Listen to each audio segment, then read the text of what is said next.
विश्व आदिवासी दिवस पर एसटी एससी ओबीसी के भाई भी हमारे बीच में आए हैं और पालवी धरती से 17 पालों से हमारे बीच में गमी थी।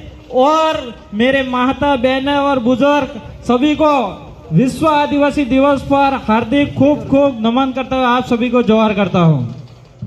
आज मेरे से पहले कई वक्ताओं ने बात रखी। विश्व आदिवासी दिवस ये एक बहुत ही बड़ा ऐतिहासिक कार्यक्रम 9 अगस्त का कार्यक्रम आज के दिन में हुआ है। इस रैली में गांव से रैलियां निकली, ब्लॉकों से रैलियां निकली, सड़कें जाम होगी, यहाँ पे भी जगह नहीं मिले। ये हवा का रूप बता रहा है कि बिल प्रदेश एक दिन बंद के रहेगा।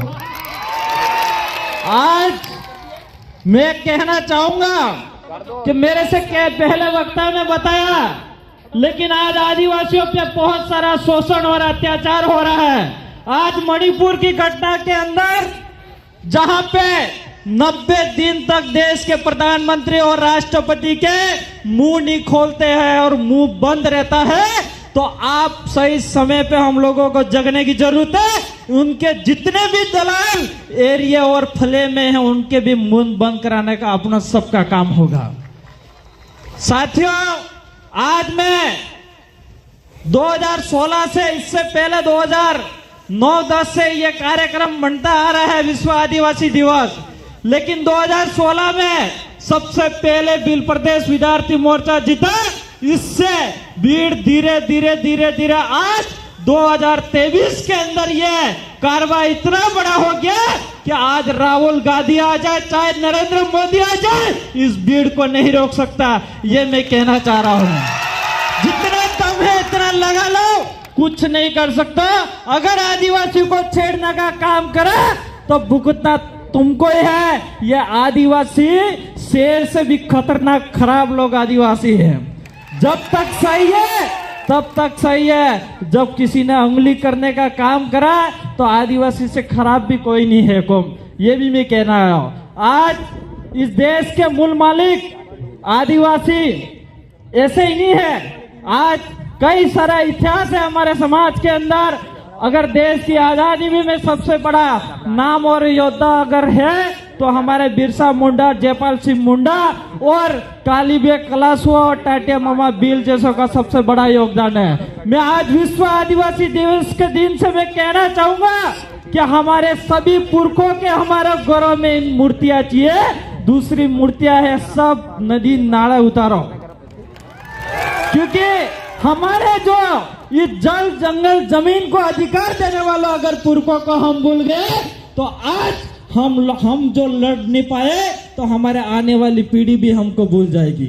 इसलिए साथियों, मेरे माता बुजुर्गों से मैं यही निवेदन करना चाहूंगा कि आप सब अपने ये तस्वीर रखें। एक छोटी सी कहानी, 1 मिनट की कहानी है मानगढ़ धाम को लेके। सुनना चाहोगे कि सुनना चाहोगे? अभी बनाई है मैंने, थोड़ा जल्दी करना। तो एक हेलीकॉप्टर, देसी भाषा में, अपनी बीली भाषा में ही बोलूंगा मैं। एक हेलीकॉप्टर है, उस हेलीकॉप्टर में 4 सफर करते हैं, 5 जने सफर करते हैं। एक इंजीनियरिंग रहता है, एक डॉक्टर रहता है और एक बच्चा रहता है विद्यार्थी, और एक पायलट रहता है। तो 5 सफर करते हैं और जब उड़ान लेता है और उड़ता है, इसके बाद क्रॉस हो जाता है और खराब हो जाता है हेलीकॉप्टर का, तो उसमें 5 सवारी रहती है। 5 सवारी में से सुरक्षा कवच सिर्फ 4 रहते हैं। तो वो पायलट चेतावनी देता है, अपनों में से एक जनों को मरना पड़ेगा, इसमें से कौन तैयार है? उसमें नेताजी भी शामिल है। तो सबसे पहले इंजीनियरिंग कहता है कि मेरे को इस धरती पे जाने की जरूरत है, नक्शे बनाने पड़ेंगे। तो वो सुरक्षा पहन के कूद जाता है। इसके बाद डॉक्टर कूदता है। डॉक्टर कहता है यहाँ पे कोरोना और आई फ्लू जैसी बीमारी आती है, मुझे भी जाना पड़ेगा। तो वो पहन के कूद जाता है। इसके बाद नेताजी तीसरे नंबर पे आते हैं। तो नेताजी भी कहते हैं कि मेरे जनता नीचे इंतजार कर रहा होगी, वोट लेने पड़ेंगे, मुझे कुर्सी की परवाह है, मुझे जनता का भला करना है। यूं करके वो भी कूद जाते हैं। फिर रहे 2, एक तो बच्चा और एक रहा पायलट। तो दोनों आमने सामने देखते हैं और पायलट सोचता है और उस बच्चे को कहता है कि मेरा सपना था पायलट बनना, तो मैं तो पायलट बन गया, मेरा सपना पूरा हो गया। लेकिन तू एक बच्चा है, तू अच्छा नेता बन सकता, अच्छा डॉक्टर बन सकता, अच्छा इंजीनियरिंग बन सकता है, तो तू इस सुरक्षा कवच पहन के कूद जाए। तो फिर वो बच्चा कहता है पायलट साहब को कि पायलट साहब एक सुरक्षा कवच आप भी पहन लो, एक मैं पहन लेता। तो वो पायलट कहता है सुरक्षा कवच तो एक बचा था, तो दो कैसे हो गए?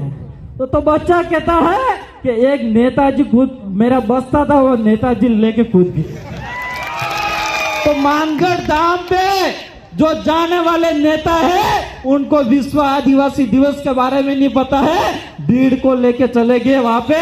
आप मैं कहना चाहूंगा, नेता तो डूबा डूबा, ले सनम जनता को भी ले डूबेगा। ऐसे नेताओं को मत करना। मेरी बात को सुना, इसके लिए खूब खूब धन्यवाद। जोहार। धन्यवाद।